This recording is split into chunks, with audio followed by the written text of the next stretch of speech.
Let's see if I can do the, whoa, nope, can't do it. Let me try again, There we go.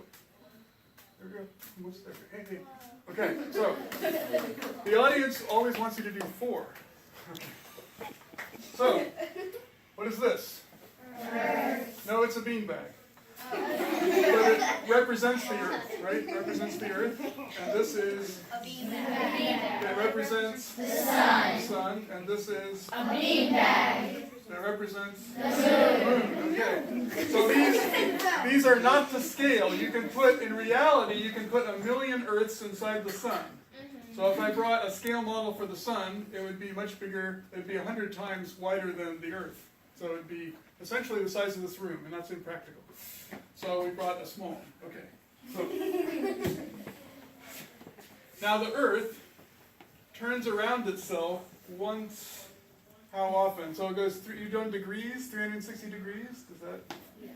Okay. So our normal on our watch, right? It goes around one time. How long does that take to go through 360 degrees? 1 day.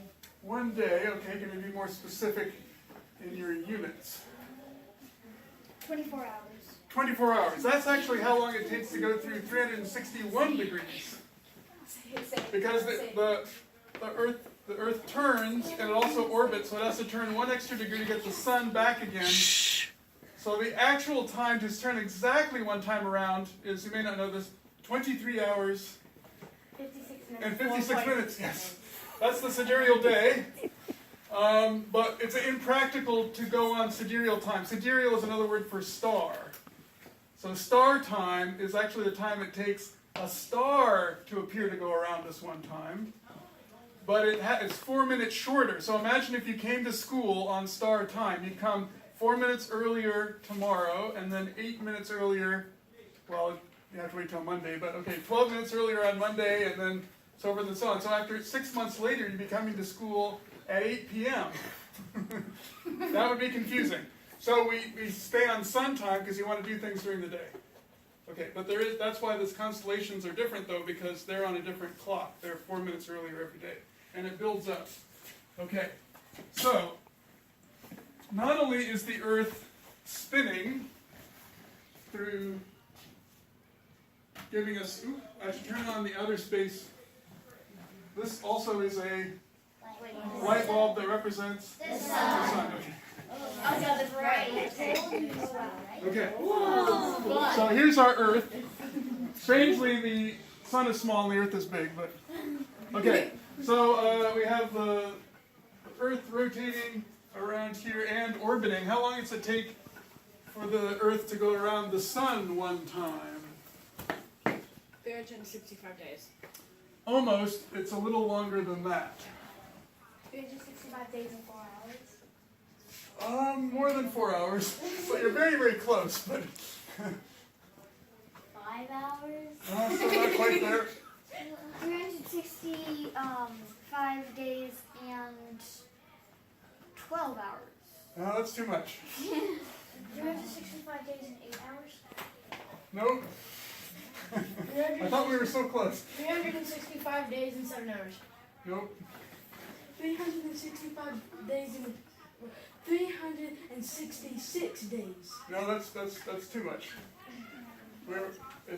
Okay, let me give you a hint. So every 4 years, we have to add an additional day, which we call a leap day.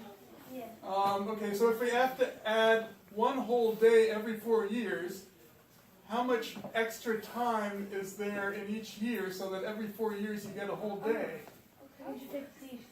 365 days and 6 hours. Yes. Okay, because 6 hours is 1/4 of a day, right? 6 over 24 is the same as 1 over 4. Have you done fractions? Yes. Okay. So it's 365 and a quarter days, or 365 and 6 days and 6 hours. Okay. So where do we put that extra day? Like in the calendar, where do we put the extra day every 4 years? In February, on what day? 29th. 29th, okay. Did we have a February 29th this year? No. Yes, we did. We did, okay. I agree with you, we did. So when was the last one before 2016? What did you do with that whole extra day? Anyway, so what was the one before 2016? 2012. That's right. And before that? 2008. And before that? 2004. And before that? 2000. Actually not, because it's not exactly 365 and a quarter. It's 365.24, which means you don't take leap years on years divisible by 400. And 400 goes into 2000 evenly, so you skip the leap year. Confusing, isn't it? It's exactly 1/4, but it's off by 1 part in 100. So every 400 years, you don't take a leap year. That's like the last one. Because over many centuries, over 2,000 years, the seasons would still get out of whack if you don't skip the leap years once every 400 years. So in the 4,000. And this is important if you want to make sure Easter falls on the right time and all that stuff, so we're not, having sledding in June or whatever, right? You need to get these things worked out. Okay. So, what I'd like you to do is stand up, and we're going to, maybe we could shove the chairs back a little bit and then open them up later so we have a little more room. There we go. Okay. There we go. Okay. Now, make a big circle around the sun. Really big circle. Stay back from it. Just step back. Step back. Got to make a big circle. Step back as far as you can without hitting a chair, a wall, or a person. We need That won't work there's a for a big gap circle. over here. We want to make a complete circle. All the way around. All the way around. There you go.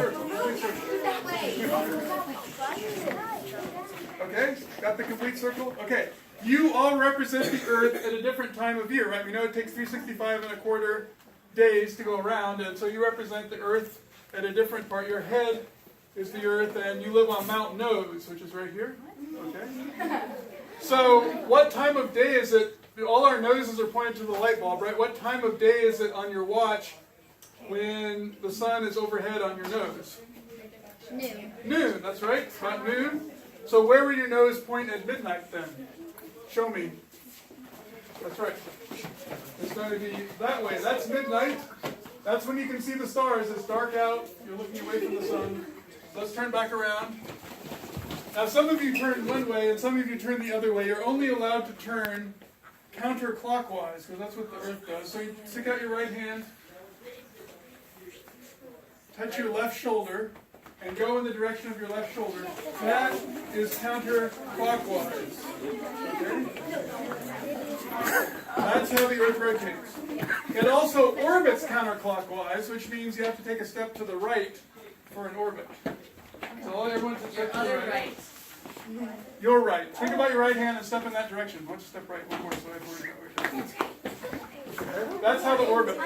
So the Earth is both spinning counterclockwise as viewed from above, and it's orbiting counterclockwise as viewed from above.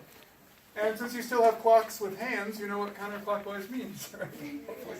Okay, so let's do the day. Okay, so this is noon. What time is it on your watch? 6 hours after noon. 12 o'clock. 6 hours after noon time is not 12 o'clock. 6 o'clock. 6 o'clock, AM or PM? Yeah. PM. Okay. How much is the Earth going to rotate in 6 hours? How much of its rotation? A quarter of the way, right. So let's rotate 1/4 counterclockwise until our right shoulder is pointed toward the sun. Your right shoulder. Wrong way. Okay. So at 6 o'clock, the sun's on our right shoulder. What's the sun doing at 6 o'clock in the sky? Going to bed. Anybody? What's that called? Setting? Setting. Okay. What direction on the compass does the sun set approximately? The west. The west. So your right shoulder, that's called west. Okay. Now let's rotate 6 more hours. What time is it now? 6 hours after 6 p.m. 12 a.m. or p.m.? A.m. That's right. Midnight's 12 a.m. Let's rotate 6 more hours until your left shoulder points toward the light bulb. What time is it now on your watch? 6 a.m. And what's happening to the sun in the sky? Rising. And what direction does the sun rise from? East. Yeah. One way I remember is that east makes bread rise. Yes. Okay, let's turn 6 more hours, and now we're back at noontime again. So that is the day, okay? Now you'll see around the room we have all these constellations. They're the white posters with the black letters, and they represent where the sun appears to be from the earth at different times of the year. So they all have dates on them. I know it's a little dark in here, but can you find, of the 13 constellations that are up there, which one is up during the day because the sun appears to be in that constellation? Can you find that one? What's today's date? Maybe we should start there. Who knows what today's date is? 27th. 27th of October. Okay. Which of these posters has the 27th? That one, Virgo. Okay, right there by the clock, Virgo. So the people that have the sun right in front of Virgo are where the Earth is today in its orbit. So you folks over there represent where the Earth is at this time of year. It's over there. Very good. Okay. Now what you want to do is turn around to midnight and find the closest constellation that's right in front of you. For example, I see Cancer the Crab at midnight. Can anyone tell me what constellation they see? Aquarius, right? Anyone else? Quiet, please. Listen. Anyone else? Yes. Sagittarius the Archer. Yes. Anyone else? Leo. Leo the Lion, yes. Okay, great. So let's go back to the noon position. What we're going to do is that's the stars you saw at midnight, but now we're going to do some orbiting. Okay, so let's take some steps to the right. So we're gonna go a couple months into the future here. Okay. I think I'm pretty soon over that.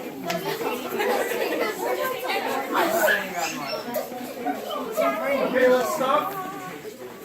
Now, for those of you that saw the moon, that saw the sun in Virgo, what constellation is the sun in now? This is Sagittarius. Right. So when will the sun be in Sagittarius? Can you read those dates? December 18th, January 18th. Right. So you guys are now in December, and I can see Pisces over there. But let's turn to midnight. And now I can see Virgo is up at midnight, so now I can see Virgo. It's not in the sun anymore. Yeah, so you can see it at midnight. Great, let's turn back around. So the lesson here is that you see different stars in the night sky throughout the year because midnight points in different directions, right? Midnight used to point over there for me, but now midnight points this way. So midnight points in different directions throughout the entire year, and you see different constellations. Right, and so this time of year, the sun's in Virgo, so at midnight, you would see, at this time of year, Pisces. So you go outside at midnight, look up in the sky, you'd see Pisces. And 6 months from now, Virgo will be up in the sky, because the sun will be in Pisces. Okay, very good. So what's the first thing I asked you about at the very beginning of today, after I introduced myself? What did we start studying? About the moon phases. About the moon phases. Okay, so the light bulb represents what? The sun. And your head represents? The earth. So we need moons. Let's do moons. Look at it and swing your arm away from the sun, and you'll see the phases develop on the moon, right? You can see the crescent form. Okay. I can't. Oh my god. You see the bright part here?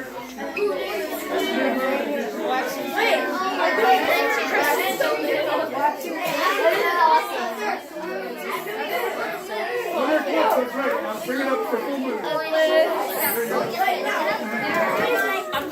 Okay, what I'd like you to do is put the moon in the position of the first quarter. So that's bright on the right. So it should be half lit up on the right side. Show me that. That's right, that's right. You gotta do a 180. There you go. Half foot up on the right side. That's right. That's right. Good. Myers, yours is right on the left. Turn. Yeah. There you go. You see that? That's two moon. There you go. That's first quarter. You need to turn your turn. Turn. Good. First quarter. Turn. I agree. Good. You turn your body that way. See? First quarter. First quarter. First quarter. There you go. So it's half right. There you go. Good. Guys, let's not do So that's that. first quarter. You got it. Very good. Let's continue the moon around in its orbit until you get to the full moon. Hold it up high so it's not in the shadow of the earth. There we go. So that's full moon. Now look around the back side. Make sure it's still dark back there, right? Now, continue the moon around in its orbit to the third quarter. So now it's right on the left side. Right on the left side. Half foot up on the left side. That is what phase? The third quarter. So continue the moon around in its orbit until you get to new moon. Okay? This is also known as a solar eclipse. It can be. It can be.